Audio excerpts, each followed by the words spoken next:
지금부터 사랑과 기도로 만들어가는 생명 있는 방송 CHB 크리스찬 헤럴드 방송을 시작합니다. 매일 새벽 4시, 매일 밤 11시 하루의 시작과 마무리를 함께하는 CHB 크리스찬 헤럴드 방송은 크리스찬 헤럴드 신문과 가장 인기 있는 기독교 정보를 담고 있는 www.christianherald.com과 함께 오늘도 성실하게 여러분 곁에 함께할 것입니다. 하나님께서 선물로 주시는 오늘 하루를 CHB 크리스찬 헤럴드 방송과 함께 소망으로 열면서 오늘도 하나님을 섬기며 영혼을 사랑하는 복된 하루가 되시기를 바랍니다.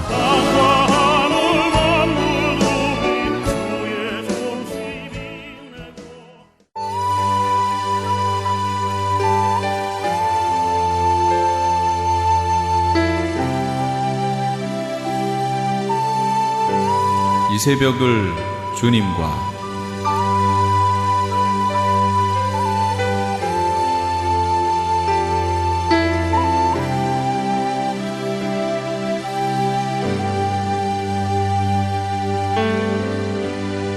AM 1650을 통해 남가주 전역에서 AM 1540을 통해 하와이에서 그리고 인터넷을 통해 전 세계에서 듣고 계시는 이 새벽을 주님과 애청자 여러분, 밤새 평안하셨습니까? 이 새벽을 주님과의 정영철 인사드립니다.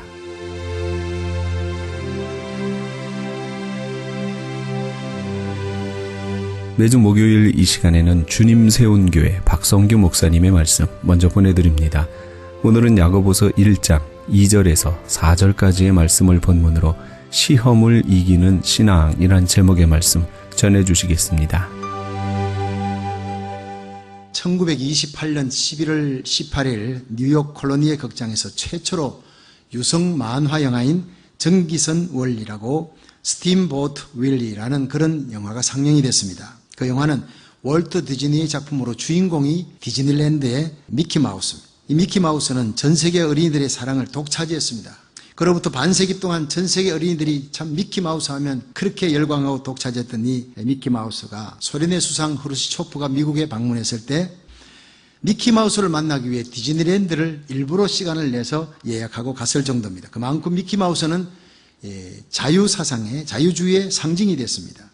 미키마우스라는 말이 유럽을 나치로부터 해방시키는 놀만디 상륙작전의 암호가 될 정도였습니다. 그것은 미키마우스 속에 철철 넘치는 평화, 자유, 박애정신 때문에 이 미키마우스로 인해서 일약 월트 디즈니는 세계적인 유명인사가 됐습니다.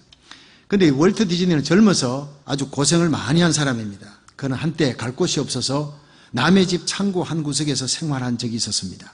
그때 그 창고에 생쥐 몇 마리가 들락날락 거렸는데 근데 이 월트 디즈니가 계속 따뜻한 마음으로 이 밥만 생기면 빵 조각을 식사 때마다 줬으니까 이 식사 때마다 이 생쥐들이 찾아오는 거예요. 같이 빵을 나누어 먹을 정도니까 아주 친구처럼 되었습니다. 친구처럼 쥐들도 이 월트 디즈니하고 친밀감을 느끼게 하고 절대 두려워하지 않고 아주 가까이 손 닿을 만한 거리까지 가까이 이렇게 가서 빵 조각을 먹고 이렇게 했습니다.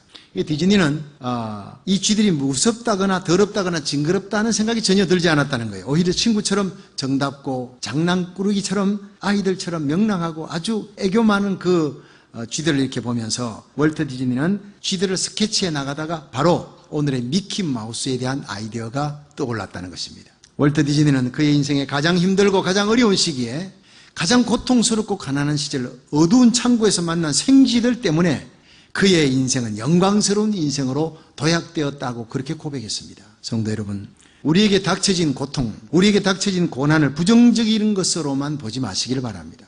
여러분에게 닥쳐진 그 고난 때문에 오히려 그것이 엄청난 축복과 기쁨으로 도약할 수 있는 인생의 성공의 비결이 될 줄로 믿으시길 바랍니다.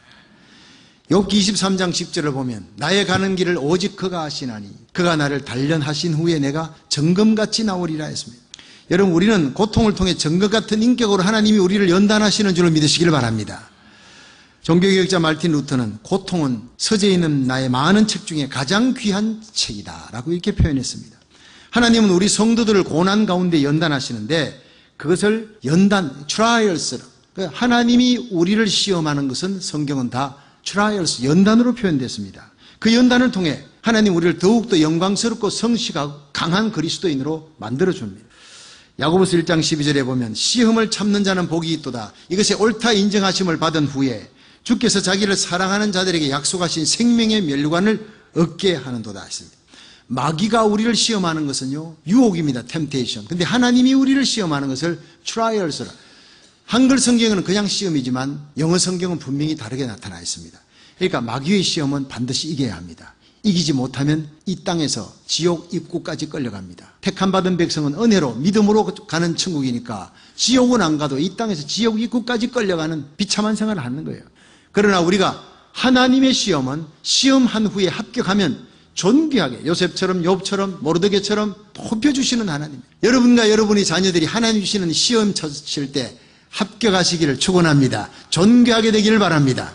그러면 세 가지를 꼭 명심해야 된다는 게 오늘 본문의 말씀이에요. 첫째, 시험은 누구나 다 받는다는 사실이에요. 창세기 22장 1절 2절을 읽어봅니다. 시작. 그 일 후에 하나님이 아브라함을 시험하시려고 그를 부르시되 아브라함아 하시니 그가 가로되 내가 여기 있나이다. 여호와께서 가라사대 내 아들 내 사랑하는 독자 이삭을 데리고 모리아 땅으로 가서 내가 내게 지시하시는 한 산 거기서 그를 번제로 드리라. 아멘. 자, 여기서 하나님께서는 시험을 하는데 믿음의 선열 누구에게나 시험했다는 거예요. 예수님도 시험 받으셨습니다. 그리고 이기셨습니다. 우리와 한결같이 시험 받으시되 죄는 없으신 예수님. 근데 아브라함 구약의 믿음의 조상이 그도 시험을 받았습니다. 오늘 보니까 그 일 후에 하나님이 아브라함을 시험하시려고 불렀다고. 모리아산에 백세 얻은 아들 이삭을 바쳐라. 이 창세기 22장 1절에 얘기지 않습니까? 여러분 아시다시피 75세 갈대아우를 떠나라. 내가 너에게 후손을 주리라. 하늘의 별같이 바닷가의 모래같이 약속했는데 25년이 지나서 하나님의 그 약속이 드디어 이루어진 게 약속의 아들 이삭입니다. 여러분 그 어린 아들이 태어나서 재롱을 부리고 자랄 때 얼마나 그 온통 관심과 사랑이 다 그에게 하는 거예요. 이삭 때문에 웃고 이삭 때문에 즐거워하는 그 아브라함의 인생을 보시고 하나님이 어느 날 불렀습니다. 아브라함아 너 이삭 좋지? 예, 너무 좋습니다. 하나님 주신 선물 아닙니까? 그래 내 가져갈란다. 이리다오. 한산 모리아산에서 번제로 바쳐라. 썸떡한 거예요. 번제가 뭔지 아브라함은 너무나 잘 압니다. 가는 곳마다 단을 쌓았던 아브라함. 이 번제는 양을 잡되 목을 찔러 피 흘리고 그릇에 받고 껍질 벗기고 내장 끌어내고 육각을 떠서 불에 태워서 죽이는 겁니다. 자식을 그렇게 해야 돼. 양을 잡듯이 얼마나 고민했겠습니까? 그러나 결국 아브라함은 결단하고 하나님이 지시하는 산에 가서 이삭을 결박하고 단에 묶어 올려놓고 칼을 들어 내리 치려고 하는데 바로 그 순간 하나님께서 천사를 보내요. 아브라함아 아브라함아 급히 부르시는 겁니다. 그 아이에게 손을 대지 말라. 아무 일도 하지 말라. 네가 네 사랑하는 독자 이삭이라도 내게 아끼지 아니하였은즉 이제야 네가 나를 경외하는 줄을 알았노라. 할렐루야. 합격한 겁니다. 그 슬픔과 고통의 산 모리아산이 환희와 기쁨과 영광의 산이 되어버렸습니다. 창세기 22장 16절에 가라사대 여호와께서 이르기를 내가 나를 가리켜 맹세하노니 네가 이같이 행하여 네 아들 내 독자를 아끼지 아니하였은즉 내가 네게 큰 복을 주고 내 씨로 크게 성하여 하늘의 별 같고 바닷가에 모래 같게 하리니 내 씨가 대적의 문을 얻으리라. 천하 만민이 너의 씨를 인해 복을 받으리라. 누굽니까? 예수 그리스도입니다. 예수님을 아브라함의 몸에서 태어나게 하시겠다는 약속을 거기서 한 거예요. 독생자를 바쳤더니 하나님이 독생자를 만민을 구원할 독생자를 아브라함을 통해 주시겠다고 약속한 겁니다. 내 씨로 말미암아 하늘의 별 같고 바닷가에 모래같이 그 후손이 번창하게 되겠다는 겁니다. 믿음의 조상의 축복을 이때 내려준 줄로 믿으시길 바랍니다. 여러분 하나님은 바치는 시험에 합격한 자를 이렇게 높이십니다. 열왕기상 17장에 보면 엘리야가 어느 날 사르밧 땅에 가보니 웬 과부가 자기 아들과 함께 나무 조각을 모으는 거예요. 뭐 하느냐 물었더니 이거 마지막 남은 가루통의 가루 그걸 나무 조각 끌고서 불을 떼워서 먹고 죽으려고 합니다. 그래 그거 내게 가져와라. 여러분 마지막 그 흉년에 먹고 죽으려고 며칠을 굶었는지 몰라요. 참다 그 가루통 한 번 실컷 먹거나 죽자 하고 그걸 불 피울 그걸 먹으려고 나무까지 죽고 있는 그 불쌍한 여인을 향해 그 떡 하거든 내게 갖다 주라는 여러분 시험입니다. 근데 그 시험에 합격하고 사르밧 과부가 주의 종에게 바쳤더니 하나님이 3년 6개월 동안 가루통의 가루가 기름병의 기름이 떨어지지 아니한 풍요의 복을 그 가정에 주셨다는 것입니다. 할렐루야. 여러분 하나님은 말라기 3장 10절에 만군의 여호와가 이르노라 너희 온전한 11조를 하늘 창고에 들여 아버지 집에 양식이 있게 하고 그것으로 나를 시험하여 내가 하늘 문을 열고 너희에게 복을 쌓을 곳이 없도록 붓지 아니하나 보라 그랬습니다.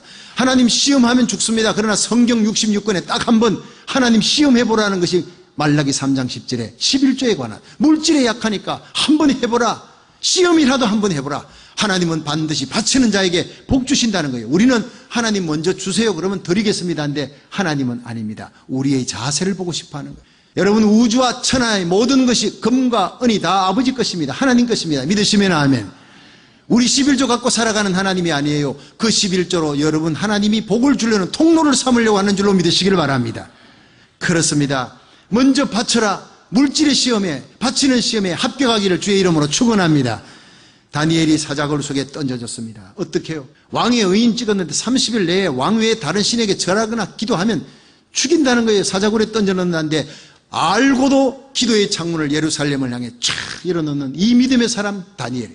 대적들에 의해서 그는 결국 사자굴에 던져지지만 하나님이 사자의 입을 막으시고 마침내 바벨론 온도에서 더욱 높이시는, 이전보다 더욱 높이시는 하나님, 시험에 합격하면, 충성도에 합격할 때 다니엘처럼 높아질 줄로 믿으시기를 바랍니다.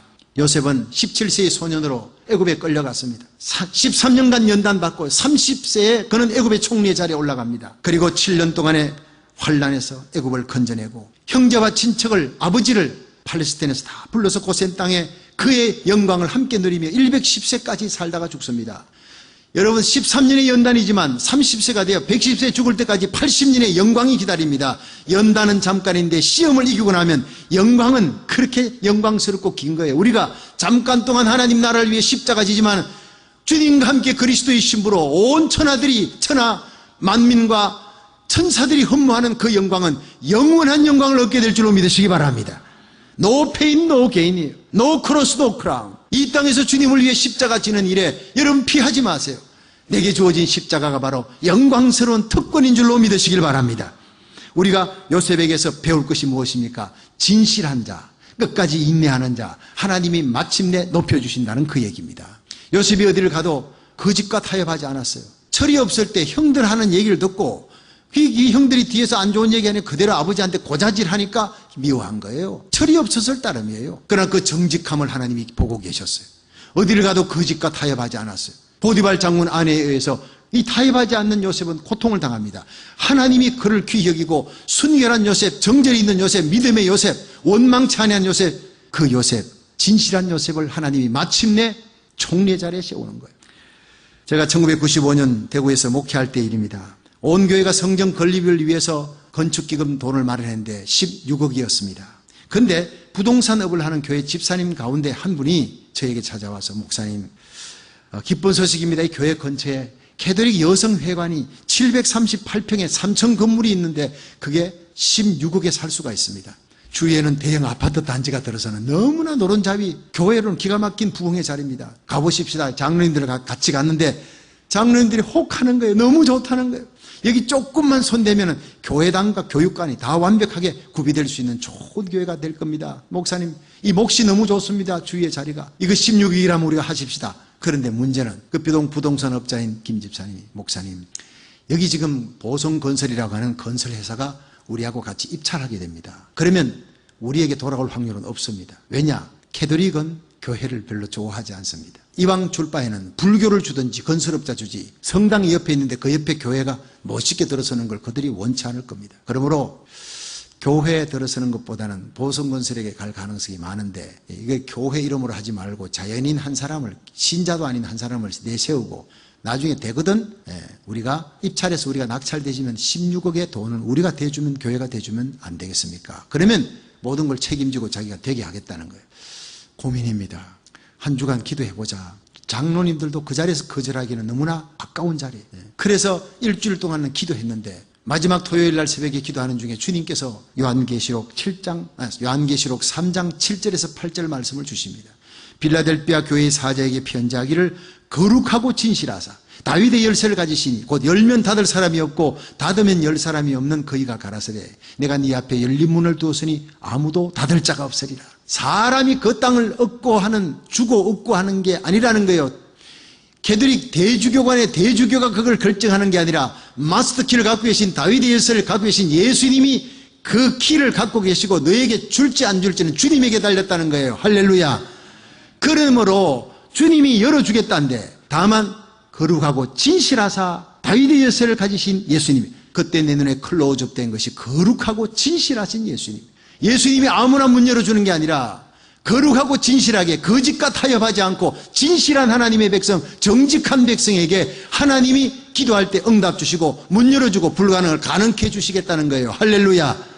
그렇습니다. 주님 알겠습니다. 우리가 절대로 편법 서지 않겠습니다. 그대로 교회 이름으로 하겠습니다. 그래서 되면 하나님이 주신 겁니다. 안 되면 하나님이 그것으로 가지 말라는 뜻으로 받겠습니다. 그걸 다음 당회 때 얘기 놓고 했더니 장로님들도 아멘 하고 받고 그대로 집사님에게 얘기했습니다. 그런데 놀랍게도 입찰을 했는데 우리보다 더 많은 돈을 냈던 보성건설은 떨어지고 이왕 주려면 교회에 주라, 이문희 대주교가 그렇게 결정을 내렸다는 겁니다. 할렐루야. 그래서 저는 그 이문희 대주교를 지금도 잊어버리지 않습니다. 너무나 고마운 분이에요. 하나님께서 그 마음을 움직여 주신 줄 믿으시길 바랍니다. 이 인간의 상식으로는 안 되는 일을 하나님이 기도하니까 정법으로 거룩하고 진실하게 교회답게 행하니까 하나님이 역사하신 줄로 믿으시길 바랍니다. 여러분, 우리가 진실하게 행하면 거룩하시고 진실하신 주님께서 반드시 다윗의 열쇠로 여러분의 삶의 모든 닫힌 문을 활짝 열어주실 줄로 믿으시길 바랍니다. 둘째로, 하나님은 우리가 감당치 못할 시험은 허락지 않는다는 거예요. 자, 신명기 32장 11절 12절을 읽습니다. 시작. 마치 독수리가 그 보금자리를 어지럽게 하며 그 새끼 위에 너풀거리며 그 날개를 펴서 새끼를 받으며 그 날개 위에 그것을 엎는 것 같이 여호와께서 홀로 그들을 인도하셨고 함께한 다른 신이 없었도다. 아멘. 여러분, 하나님은 우리 하나님의 백성들이 이 땅에 뿅아리 같은 신자가 되기를 원치 않습니다. 하늘을 향해 나는 새 중의 새, 왕 중의 왕입니다. 새의 왕인 독수리처럼 가장 높이, 가장 멀리, 가장 빠르게 태양을 향해, 그 자기라는 태양을 향해 힘있게 날아가는 그 유일한 독수리, 이 멋있는 독수리 같은 크리스찬이 되어서 영향력 있는 신자로 하나님이 우리 자녀의 모습을 보라, 내가 사랑하는 교회를 보라, 하나님이 자랑하고 싶어하는 교회가 되고 성도가 되기를 주의 이름으로 축원합니다. 그렇게 되기를 원하며, 그래서 하나님은 미성숙한 성도를 성숙하게, 뿅아리 같은 신자를 독수리같이 만들게 하기 위해 모질게 연단하시는 것입니다. 하나님은 이스라엘 백성을 가나안으로 인도하는데, 애굽에서 가나안으로 인도하는 것을 마치 독수리가 그 새끼를 날아 업음같이 인도한다고 신명기 32장 11절 얘기합니다. 마치 독수리가 그 보금자리를 어지럽게 하며 막 흔드는 거예요. 독수리가, 새끼 독수리 보금자리를 막 흔드는 거예요. 그리고 새끼 위에 너풀거리며 날개를 펴서 새끼를 받으며 날개 위에 그것을 엎는 것 같이 여호와께서 홀로 그들을 인도했다. 이게 뭔 얘기입니까? 독수리를 연구해야 합니다. 하나님이 하나님의 백성을 양육하고 키우는데 독수리가 그 새끼를 키운 같이 키웠다는 거예요. 모세가 40년 광야에서 양을 치는데 늘 보는 게 벼랑 끝에서 독수리가 높은 데 보금자리에, 굴 속에 보금자리 딱 만들어 놓고 새끼 훈련시키는 걸 본 거예요. 그걸 신명기에 기록해 놓은 겁니다. 보니까 독수리가 새끼를 막 떨어뜨려요. 새끼는 죽겠다고 막 그냥 떨어지는데 떨어지는 새끼 위에 어미 독수리가 너풀너풀거리다가 땅바닥에 추락하기 직전에 받아서 다시 올리는 걸 봤어요. 다시 뒤집고 이렇게 훈련시키는 걸 보았어요. 여러분, 독수리가 조류학자에 의하면 그 새끼 보금자리 만들 때 한 1.5m 정도 되는 크기로, 상당히 크지요. 근데 그 보금자리 만드는 밑바닥은 제일 밑에는 가시를 갖고 만든대요. 가시를 물어다가 다 세워놓고 그 위에 풀과 짚을 두 번째로 이렇게 세팅합니다. 그 다음에 제일 위에 부드러운 자기 가슴 털을 뽑아가지고 거기에다가 딱 세팅해놓고 얹어놓고 깔아놓으면 새끼가 아래서 부화돼서 거기 딱 새끼가 앉으면 얼마나 부드러운 침대가 됩니까? 어미가 갖다주는 먹이 먹고 막 계속 자라는데, 이게 어느 정도 자라서 날 때가 됐는데도 계속 어미 주는 것을 받아 먹으려고만 하는, 이런 아직도 어리광하는 새끼 독수리예요. 그래서 어미가 안 되겠다, 너 이제 하늘의 왕자가 이래가지고 언제 하늘의 왕자 되겠냐 그러면서 깃털을 다 뽑아내버려. 그러면요, 밑에 뭐가 남았습니까? 풀잎만 남았잖아요. 짚과 풀만 남아있는데 그 짚과 풀 위에 앉아있던 새끼 독수리가, 어미 독수리가 막 보금자리를 어지럽게 흔들어대니까 밑에 있던 가시가 그냥 콕콕콕 찌르는 거예요. 그래도 이리저리 피하면서 나올 생각을 안 할 때 거기에는 풀과 짚을 다 드러내버리고 가시만 남아. 그래도 안 나오려고 그러면 뒤집어 엎어버려요. 그러면 새끼가 추락할 때 어미 독수리는 거기서 너풀너풀거립니다. 힘내라 아가야, 힘내서 네가 날개짓을 해야 살 수 있다. 네가 왕자가 되는 일은 보금자리에서는 안 되는 일이라 날개짓을 하라는 거예요. 그렇게 받아 올리고 수십 번 수백 번 하는 가운데 새끼 독수리가 거기서 살기 위해 본능으로 날개짓을 합니다. 죽으라고 날개짓을 할 때 날개 쭉지에 힘을 얻고 하늘을 향해 비상하는 그런 독수리가 탄생하는 거예요. 하나님은 하나님의 백성을 이렇게 훈련시키는 줄로 믿으시길 바랍니다. 마치 독수리가 그 보금자리를 어지럽게 하며 그 새끼 위에 너풀거리며 그 날개를 펴서 새끼를 받으며 날개 위에 것을 없는 것 같이 여호와께서 홀로 그들을 인도하셨다. 독수리가 보금자리 둥지를 어지럽게 하듯 때로는 하나님께서 우리의 삶을 흔들어 버립니다. 추락시켜 버립니다. 여러분, 추락하는 새끼 독수리, 비명 지르는 새끼 독수리 위에 너풀거리며 날고 있는 그분이 바로 하나님이십니다. 나의 보금자리가 흔들리며 두려움이 엄습하며 내 인생이 추락해서 이제는 아무도 날 도와줄 자가 없구나 절망하는 그 자리에, 그 고난의 자리, 내가 비명 지르는 그 자리에 우리 주님이 함께 계시며 함께 아파하고 있는 줄 믿으시길 바랍니다. 힘내라, 날개죽지에 힘을 주라, 믿음의 힘을 주라고 옆에서 용기를 주며 기도할 힘을 주시며 일어날 수 있는 새 힘과 용기를 주시는 분이 우리 하나님인 줄 믿으시길 바랍니다. 고린도전서 10장 13절에 사람이 감당할 시험 밖에는 우리에게 당한 것이 없나니 하나님은 미쁘사 너희가 감당치 못할 시험 당함을 허락지 아니하시고 시험 당할 때에 피할 길 내사 능히 감당케 하시느니라. 할렐루야. 우리 성도들이 시험 받을 때 꼭 기억해야 될 것은 시험은 누구나 다 받는다는 거예요. 하나님은 우리에게 감당치 못할 시험을 허락지 아니한다는 거예요. 시험에 이기고 합격하여 우리 주님께서 존귀하게 세우는 성도 되기를 주의 이름으로 축원합니다. 마지막 세 번째가, 그러면 어떻게 시험을 이길 수 있느냐? 우리 야고보서 1장 2절부터 4절 읽어봅니다. 시작. 내 형제들아, 너희가 여러 가지 시험을 만나거든 온전히 기쁘게 여기라. 이는 너희 믿음의 시련이 인내를 만들어내는 줄 너희가 알미라. 인내를 온전히 이루라. 이는 너희로 온전하고 구비하여 조금도 부족함이 없게 하려 함이라. 아멘. 여러분, 여기에서 내 형제들아, 하나님의 모든 교회와 백성 성도들에게 말씀합니다. 너희가 여러 가지 시험을 만나거든 온전히 기쁘게, 온전히가 뭐냐? 파산이라는 헬라어인데 모든 것에 다합니다. 기쁜 일, 슬픈 일, 좋은 일, 나쁜 일 모든 것에 다 기쁘게 여기라. 왠지 아십니까? 우리 인생의 주인은, 내 인생을 다스리고 나를 이끌고 인도하시는 분은 선하신 하나님이십니다. 그 하나님은 우리를 위해 독생자 예수 그리스도를 이 땅에 보내어 십자가에 못 박아 죽일 만큼, 나의 모든 죄를 대속할 만큼, 나를 흑암의 권세에서, 지옥의 권세에서 영광의 나라, 하나님의 사랑의 아들의 나라로 옮길 만큼, 그래서 예수님에게 내 모든 저주와 죄악을 다 짊어지게 할 만큼 우리를 사랑하시는 분인 줄 믿으시기 바랍니다. 그 하나님의 사랑을 믿으라는 거예요. 내가 지금 이해할 수 없는 고통스러운 어둠의 캄캄한 골짜기 지나고 이해할 수 없는 사람을 내게 붙여서 내 신앙생활 잘하는데 내게 하나님 어떻게 이런 일이 닥칩니까? 이런 이해하지 못할 일이 닥쳐도 감사부터 하라는, 온전히 기쁘게 여겨라. 참새 한 마리도 하나님 허락 없이 떨어지지 않는데 하나님의 백성의 머리털 하나님 다 세워놓았어. 지금 이해가 되지 않아도 언젠가는 하나님 옳았습니다. 그때 고난이 나를 연단시키 이렇게 성숙하게 만들었습니다. 고백하며 하나님 찬양할 날이 올 것이다. 그러므로 지금 미리 모든 일에 기뻐하라, 이 말입니다. 야고보서 1장 12절에 시험을 참는 자는 복이 있다. 이에 옳다 인정함을 받은 후에 주께서 자기를 사랑하는 자에게 약속하신 생명의 멸관을 얻게 하려 함이라 했어요. 베드로전서 1장 7절에 너희 믿음의 시련이 불로 연단하여도 없어질 금보다 더 귀하여 예수 그리스도 나타날 때 칭찬과 영광과 존귀를 얻게 하려 함이라 했습니다. 여러분, 우리가 모든 지워진 시험과 고난 속에 먼저 하나님의 간섭하심이 있음을 믿고 하나님 주권 믿고 감사하는 성도 되기를 축원합니다. 감사하고 인내하세요. 그건 소극적인 방법인데 적극적으로 시험을 이기는 방법은 기도하는 겁니다. 그래서 야고보 1장 5절에는 누구든지 너희 중에 지혜가 부족하거든 모든 사람에게 후히 주시고 꾸짖지 아니하시는 하나님께 구하라. 그리하면 주시리라 해서 그렇습니다. 우리가 해결책을 몰라 문제 앞에, 시험 앞에 당황할 때 하나님 앞에 나가면 주님이 답안지를 갖고 계세요. 주님이 시험 치는데 교수님이십니다. 제가 신학대학교 교수 생활을 했을 때 학기 말 시험 치고 연말 시험 딱 2번 칩니다. 그러면 시험 문제 낼 때 대개 한 10가지 문제 내면 답안지는 먼저 내놓고 모범 답안지 만들어 놓고 문제 내는 거예요. 그러면 학생들이 칠 수 있을 때, 그걸 칠 능력이 있다 싶을 때 내가 가르쳤던 범위 내에서 내는 거지 그들이 모르는 걸 내는 법이 없습니다. 낼 때는 모범 답안지 내가 갖고 있는 거예요. 하나님은 우리 인생에 내가 감당할 수 있는 시험만 하십니다. 믿으시면 아멘 하세요. 그럴 때 그 모범 답안지는 하나님이 갖고 계시다니까요. 그리고 여러분들이 뭔지를 풀 수가 없어가지고 쩔쩔맬 때 사람 만나면 더 안 되는 거예요. 알 수가 없어요. 여러분, 주님 앞에 나와 기도하시길 바랍니다.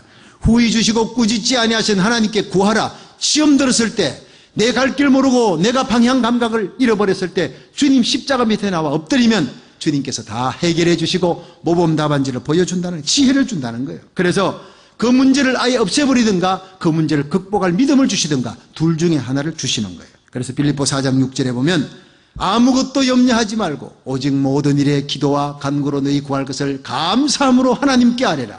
그리하면 모든 지각에 뛰어난 하나님의 평강이 그리스도 예수 안에서 너희 마음과 생각을 지키시리라. 믿으시면 아멘 하세요. 그렇습니다. 여러분, 우리 인생의 갑작스러운 고난이 닥칠 때 기도하십시오. 우리가 기도할 때 하나님의 손이 움직인다는 사실을 믿으시기를 바랍니다. 우리 인생의 갑작스러운 절벽을 만날 때 기도하면 절벽이 평지가 됩니다. 우리 인생의 갑작스러운 홍해가 나타날 때 기도하면 홍해바다를 하나님 갈라주십니다. 우리 인생의 갑작스러운 여리고성이 나타나면 기도하면 여리고가 와르르 무너져 내립니다. 우리 인생의 갑작스러운 마라의 선새물이 나타나면 하나님께 기도하면 썬물이 달아질 줄로 믿으시기를 바랍니다. 우리가 하나님의 뜻을 찾지 못해 방황할 때 후히 주시고 꾸짖지 아니하시는 하나님께 구하십시오. 하나님이 지혜를 주실 줄 믿으시길 바랍니다. 고난의 때, 시험의 때 낙심하지 말고 더욱 하나님을 바라보고 기도의 특권을 사용하여 시험을 능히 이기고 여러분과 여러분 자녀들이 우리 주님 앞에 자랑스러운 그리스도의 신부로 영광스러운 그리스도의 강한 군사로 서서 하늘에서 해와 같이 빛나는 하나님의 사람들이 되시기를 주의 이름으로 축원합니다.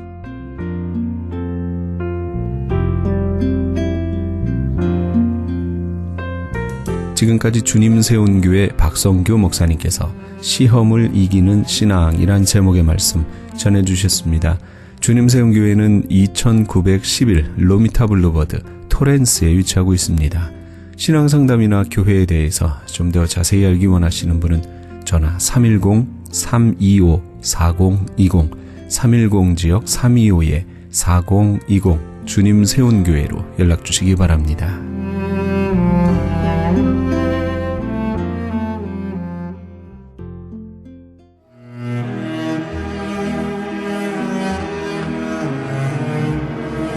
크리스천 헤럴드는 신문과 라디오는 물론 TV, 인터넷을 통해 예수님의 복음을 가장 멀리, 가장 많이 전하는 종합 미디어입니다. 이런 사역을 감당하기 위해서는 우리 애청자 여러분의 후원과 기도가 절실히 필요합니다.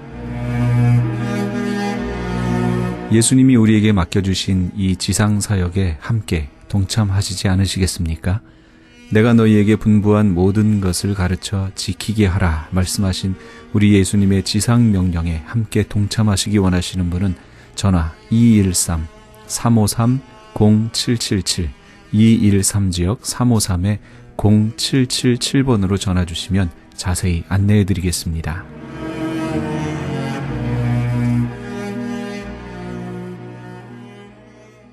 지금 여러분께서는 AM 1650과 인터넷을 통해 미 전역과 전 세계에서 하와이에서는 AM 1540으로 방송되는 크리스찬 헤럴드의 이 새벽을 주님과 일부 함께하고 계십니다.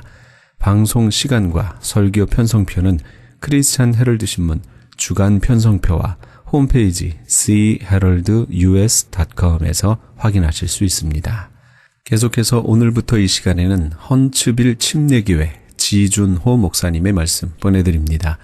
오늘은 마태복음 16장 13절에서 20절까지의 말씀을 본문으로 천국 열쇠를 사용하라 란 제목의 말씀 전해주시겠습니다. 우리 어린이들이 나오는 걸 보면 항상 이 어린이들을 잘 키워야지 이런 생각도 들고 참 순수하고 깨끗하고 티 없다 이런 생각도 들고 본받아야지 이런 생각도 들지 않아요? 여러분들 제가 하나 질문을 한번 해보겠는데요. 여러분들 낚시해 보신 분들 계십니까? 역시 아주 낚시도 정화진 집사님 낚시해 보셨군요.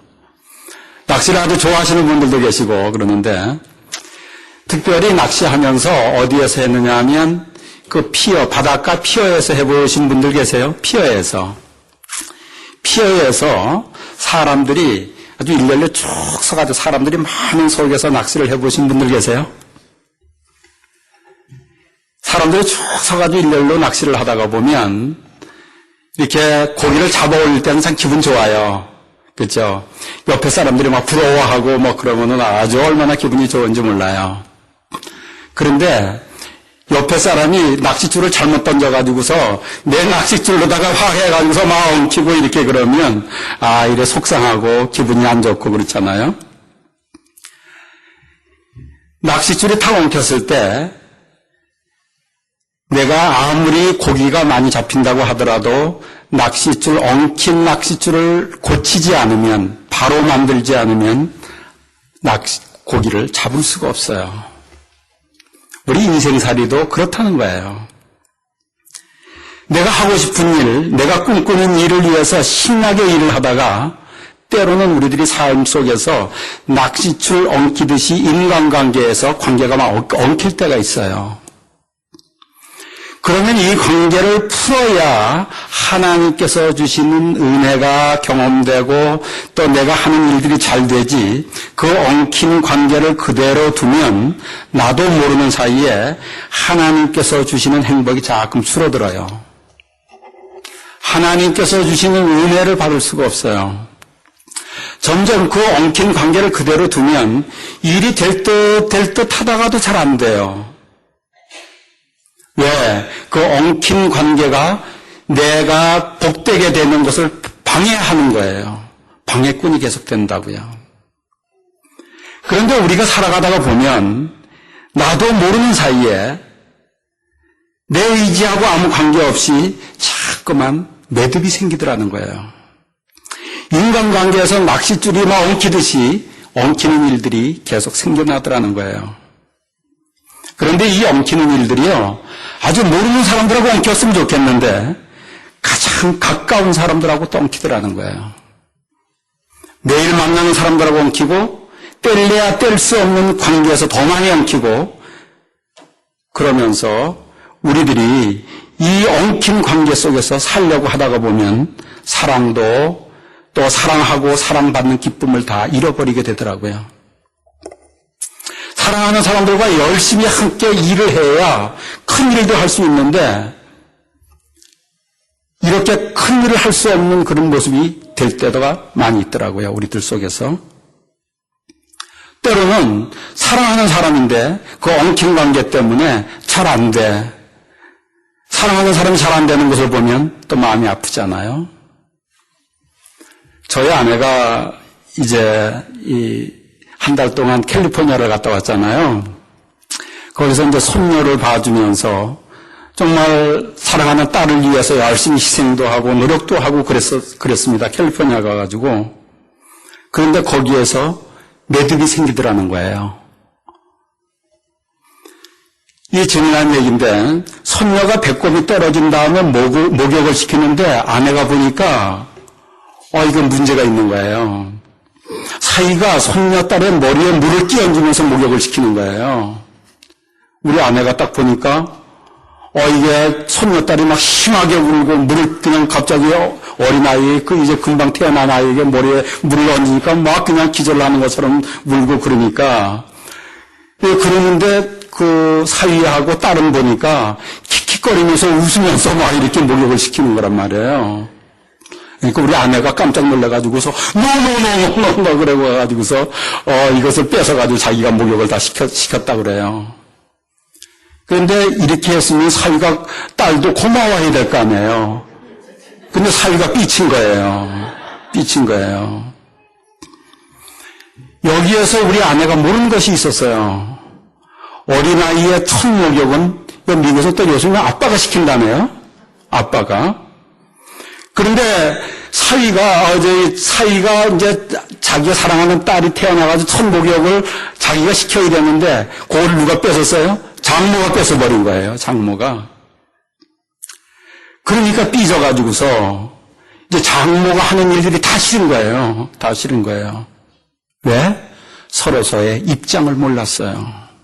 서로의 문화를 모르는 거예요. 우리가 살면서 이러한 일들이 계속 생기면 생길수록 이러한 사건이 있은다면은 아내는 딸을 사랑해서 희생하면서 수고를 해주었는데 사위는 장모에게 서운한 마음이 들게 되고 엄마도 사위에게 서운한 마음이 또 들게 되고 우리 아내도 사위가 뭐 이런 놈이 있어 열심히 일해줬는데 이렇게 삐져 왜 이렇게 속이 좁아 뭐 이런 생각을 하게 되고 딸도 또 엄마에게 또 서운한 마음이 들게 되는 순간이 생기더라는 거예요. 그래서 이 서운한 마음이 드는 것을 딸과 함께 얘기를 한 거예요. 얘기를 하다가 보니까 문화의 차이도 알게 되고 서로의 입장 차이도 알게 되고 엄마들이 사랑하는 딸이 아이를 낳으면 도와주러 갔다가는 사랑하는 딸과 서로서 마음의 상처를 주고받고 한 달 있으려고 그랬다가 일주일 만에 돌아가는 경우들이 많이 있더라는 것도 알게 되는 거예요. 우리 삶이에요. 이렇게 우리들의 삶 가운데서 일이 술술술 풀리면서 하나님이 주신 행복과 아름다운 여름을 맺지 못하게 하는 매듭들이 우리들의 삶 속에서 매일매일 생겨나더라는 거예요. 이러한 매듭들이 아빠와 아들 사이에서도 생겨나고 부부 사이에서도 생겨나고 친구 사이에서도 생겨나고 목사와 성도 간에도 생겨나고 성도와 성도 간에도 계속 생겨나더라는 거예요. 이상하게도 별것 아닌데 서로를 이해하면 조금만 마음을 넓히면 아무 일도 아닌 것 같은데 괜히 서운해질 때도 있고 질투가 느껴질 때도 있고 내가 싫어하는 일을 사랑하는 사람이 할 때도 있고 괜스레 의심스러운 마음이 들 때도 있고 때로는 내가 사랑하는 사람에게 기대했던 마음이 있는데 내 기대했던 사람이 내가 가지고 있는 것을 하지 않는 기대를 실망시키는 일들도 있더라는 거예요. 이러한 모든 것들이 나에게 뭐가 됩니까? 매듭이 되는 거예요. 매듭이. 그런데 이 매듭을 풀지 못하면 여러분, 교회에서 아무리 여러분들이 헌신을 많이 한다고 하더라도 교회를 아무리 오래 많이 다녔다고 하더라도 말씀을 달달달달 외우고 다 많이 안다고 하더라도 철야를 나오고 새벽기도를 계속 나온다고 하더라도 이 매듭을 풀지 못하면 여러분들은 하나님의 은혜를 경험하지 못한다는 거예요. 얼마나 중요한 일인지 모릅니다. 많은 사람들이 이 매듭은 하나도 안 풀고 그냥 와서 철야하고 뭐 이러면서 이것만 다 하면 된다고 착각을 하고 있어요. 그래서 마태복음 16장 19절에서 이런 얘기를 합니다. 내가 천국 열쇠를 주리니 내가 무엇인지 땅에서 풀면 하늘에서도 풀릴 것이요 땅에서도 매면 하늘에서도 매겠다고 얘기하는 거예요. 내가 풀어야 하나님의 은혜를 경험하는 내 모습이 되는 거예요. 우리는 보통 인간관계 속에서 매듭이 생길 때, 또 내 마음만 넓히면 되지, 내가 손해보면 되지, 내가 양보하면 되지, 이렇게 생각하기도 쉬워요. 그러나, 이렇게 해서 매듭이 풀렸다고 나는 생각을 하는데, 사실은 매듭이 풀려진 게 아니고, 매듭이 속에 싹 숨어 있는 경우도 많아요. 그렇죠? 이 매듭이 숨어 있는 경우에 이것을 계속 가지고 있으면 가지고 있을수록 이게 더 점점 단단해져서 그것 때문에 하나님께서 주신 은혜를 경험하지 못하는 경우가 얼마나 우리들 삶 속에서 많은지 몰라요. 여러분들도 아마 살면서 그 매듭이 어릴 때 가지고 있던 매듭을 아직도 가지고 있는 분들도 있을지도 몰라요. 우리가 살면서 생긴 매듭을 풀고 엉키고 설킨 일을 완전하게 풀기 위해서 근데 우리들이 해야 될 일이 있어요. 하나님의 앞에 나가서 어떤 것은 하나님의 지혜를 가지고 풀어야 하고 어떤 것은 하나님의 사랑을 받고 넓은 마음으로 풀어야 하고 어떤 것은 하나님의 진리를 깨달으면서 풀어야 될 문제들이 있어요. 다 달라요. 그리고 진리를 깨닫고 다른 것을 이해하고 풀어야 하는 일을 마음만 넓히면 된다고 생각하고 풀으려고 그러니까 내가 손해보고서 풀으려고 그러니까 진리를 깨닫지 못하고서 풀으려고 그러니까 그 매듭이 내 속에서 그냥 숨어버리고 마는 거예요. 그리고 그 매듭이 시간이 지나면 지날수록 더 단단해져 버리는 거예요. 그래서 우리들이 이 매듭을 풀어야 되는데 매듭을 풀려면 첫째로 나를 죄와 사단의 손에서 구원하시고 살아계시면서 이 세상을 지으신 최고의 지혜자로 나에게 상담해 주시는 하나님 아들 예수 그리스도 앞에 나가서 내가 어떻게 이 문제를 풀어야 되겠습니까? 하면서 내가 매듭을 가지고 있는데 이 매듭을 하나님 앞에 설명을 먼저 하는 거예요. 상황을 다 설명하는 거예요. 내 상황을 다 설명하다가 보면 깨달아지는 것이 있다고요.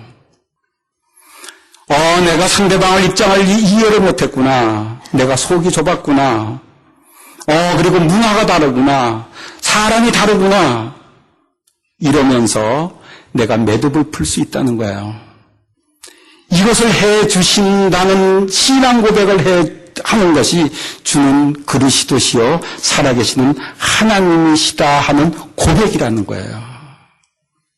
내가 주는 그리스도시요 살아계신 하나님이십니다 하고서 그분 앞에 가서 내가 매듭을 가지고 있으면서 하나도 풀지 못한다면 나는 말로만 주는 그리스도시요 살아계신 하나님이라고 얘기만 했을 뿐이지 그분을 하나님을 하나님답게 하지 못하는 모습이라는 거예요.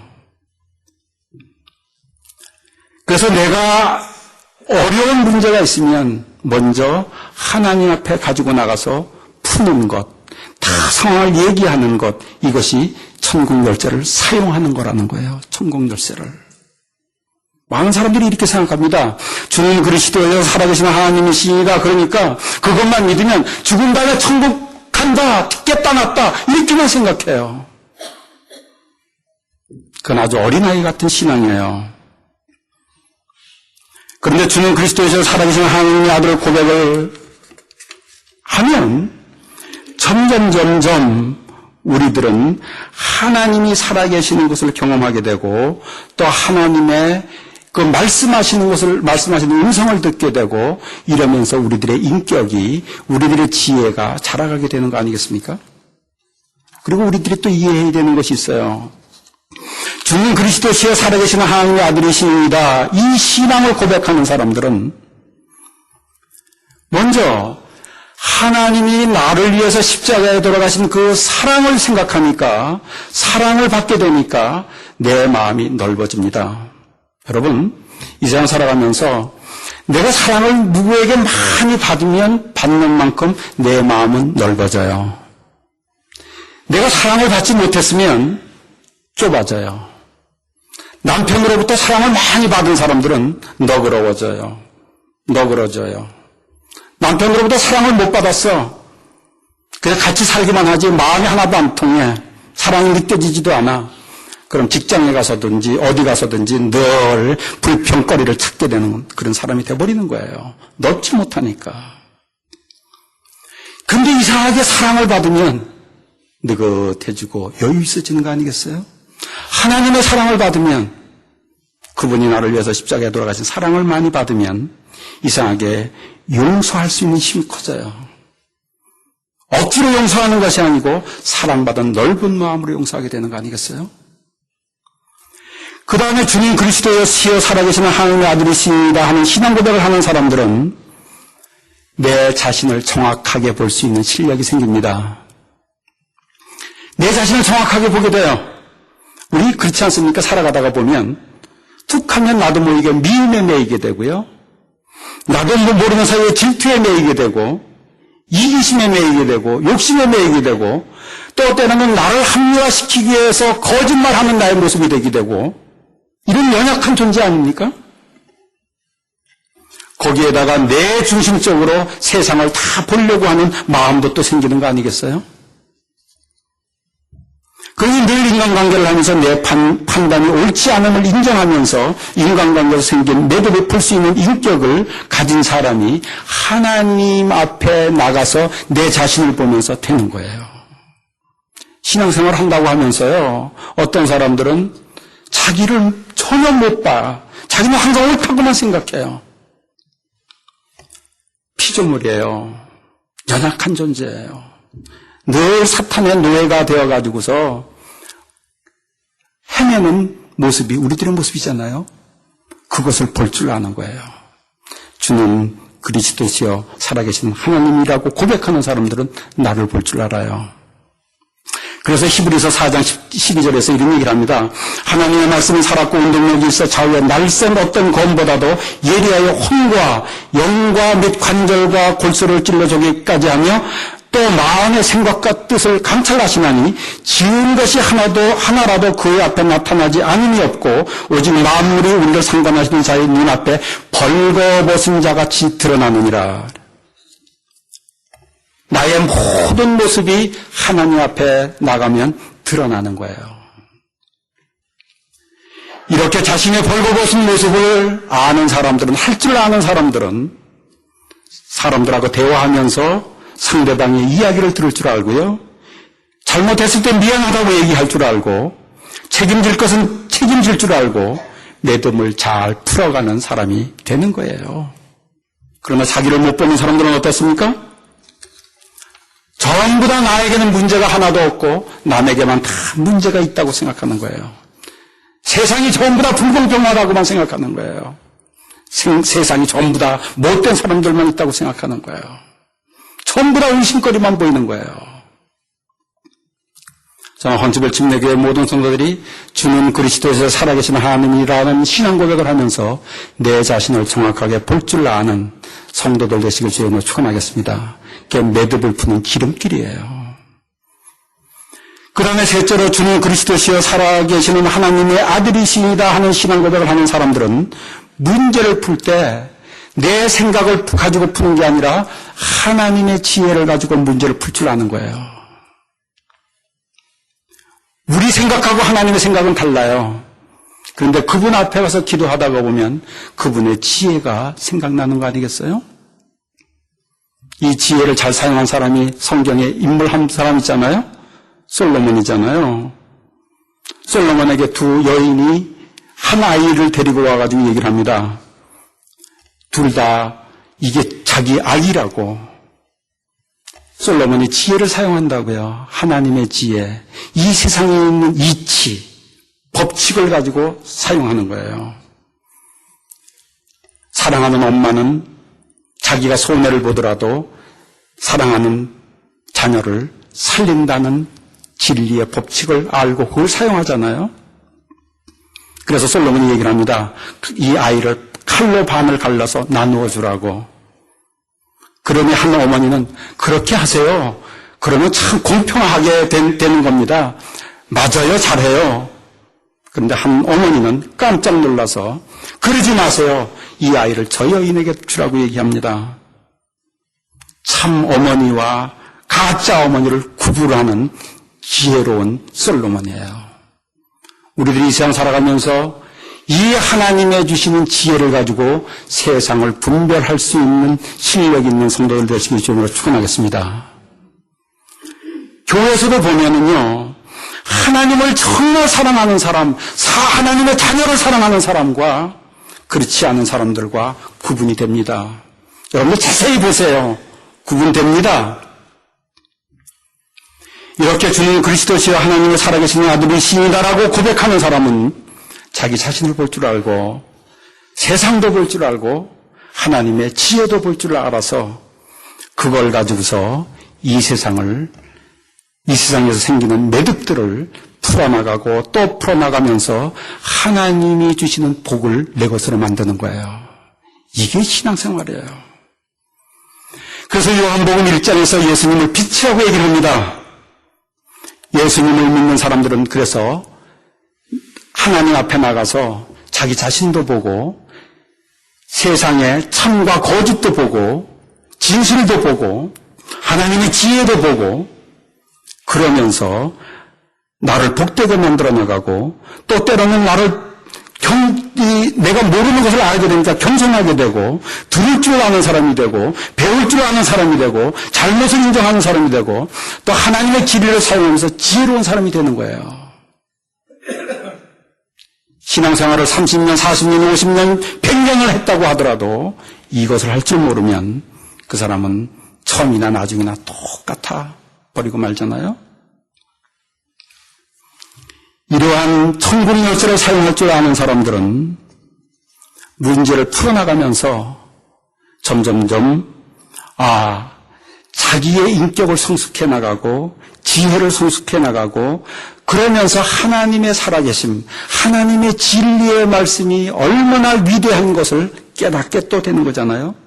그러면서 점점 내가 신앙이 성숙되는 모습이 되는 거 아니겠습니까?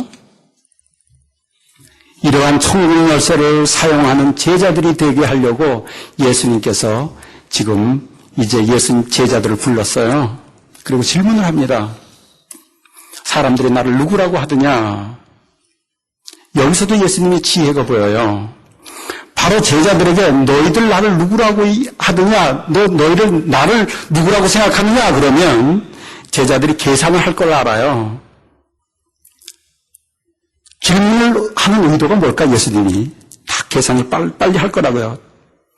혹시 천국이 오면 그 대답하는 데 따라서 영의 정도 될 수 있고 자의 정도 될 수도 있고 내가 내침을 당할 수도 있고 또 이럴 거 아닌가. 복잡하게 생각하면서 예수님의 질문에 대답할 거 아니겠어요? 이런 대답이 바른 대답이 나오지 않을 것을 아는 예수님께서 먼저 다른 사람들이 나를 누구라고 하더냐 물어요. 그러니까 자기의 생각이 아니라 다른 사람들이 생각하고 있는 걸 말하는 게 쉽잖아요. 그죠? 그러니까 얘기를 합니다. 더러는 침례요한이라 그러고 더러는 엘리야라 그러고 더러는 에레미야나 선지자나 이런 사람들 중에 한 사람이라고 얘기를 합니다. 다른 사람들이 막 얘기한 걸 막 제자들이 얘기하잖아요. 그러니까 그 다음에 핵심을 얘기하는 거예요. 그렇다면 너희들은 나를 누구라고 생각하느냐. 핵심을 정확하게 찔리잖아요. 그러니까 베드로가 대답합니다. 주는 그리스도시요 살아계시는 하나님의 아들이시니이다. 이 정확한 대답을 들은 예수님이 기쁜 거예요. 흥분했어요. 그래서 이런 얘기 하잖아요. 파요나 시모나 내가 복이 있도다. 이를 알게 한 이는 혈육이 아니요 하늘에 계신 내 아버지시니라. 왜? 주는 그리스도시요 살아계신 하나님의 아들이라고 신앙 고백하는 그 자체가 천국의 열쇠이기 때문에 예수님은 좋은 거예요. 제자들이.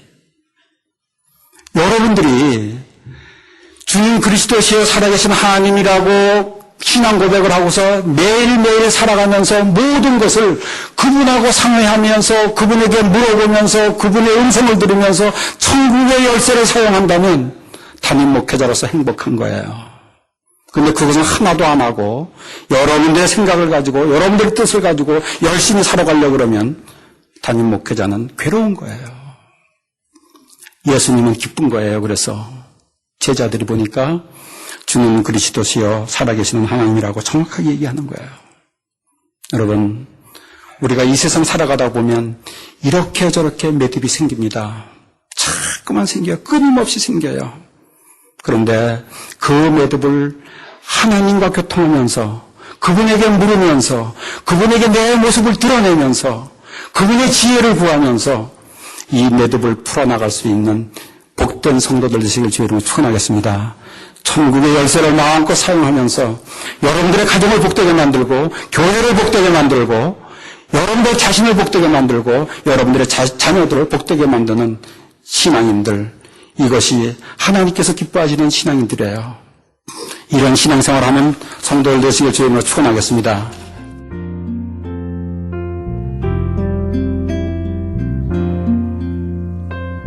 지금까지 헌츠빌 침례교회 지준호 목사님께서 천국 열쇠를 사용하라 란 제목의 말씀 전해주셨습니다. 헌츠빌 침례교회는 헌츠빌 알라바마에 위치하고 있습니다. 신앙상담이나 교회에 대해서 좀 더 자세히 알기 원하시는 분은 전화 256-880-2390 256지역 880-2390 헌츠빌 침례교회로 연락주시기 바랍니다.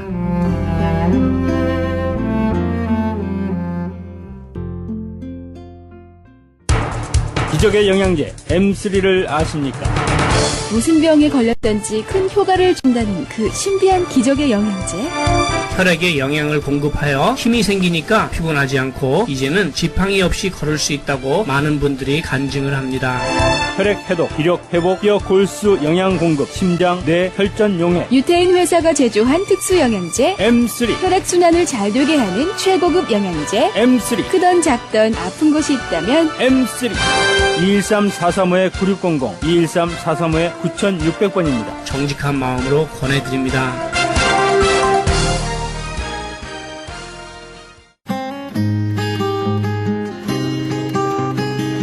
교계 게시판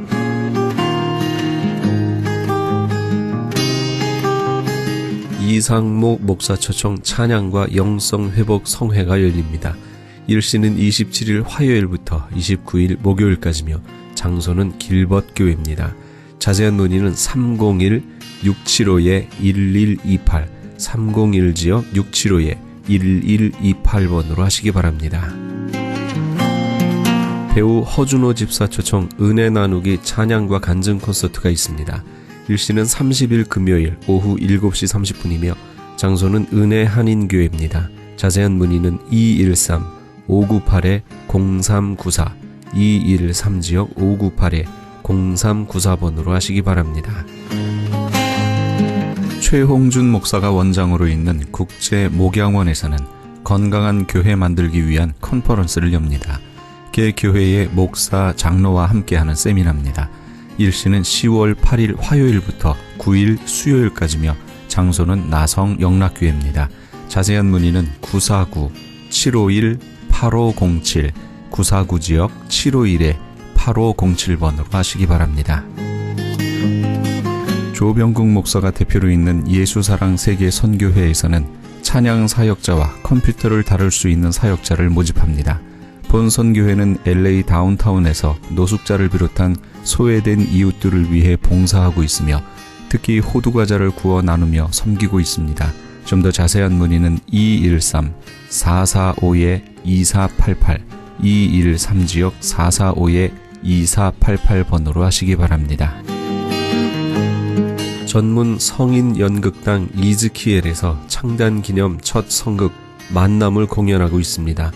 일시는 11월 24일까지 매주 주일 오후 7시에 있으며 장소는 2515 베벌리 블루버드에 위치한 마음이 가난한 사람들의 교회입니다.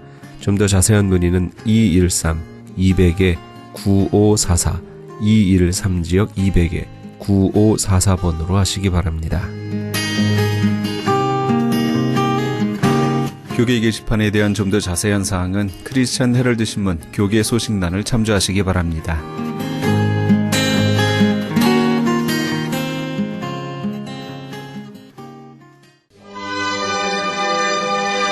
찬송 주 안에 있는 나에게 함께 하시면서 이 새벽 울주님과 1부 여기서 마칩니다. 잠시 15 후에 2부에서 돌아오겠습니다.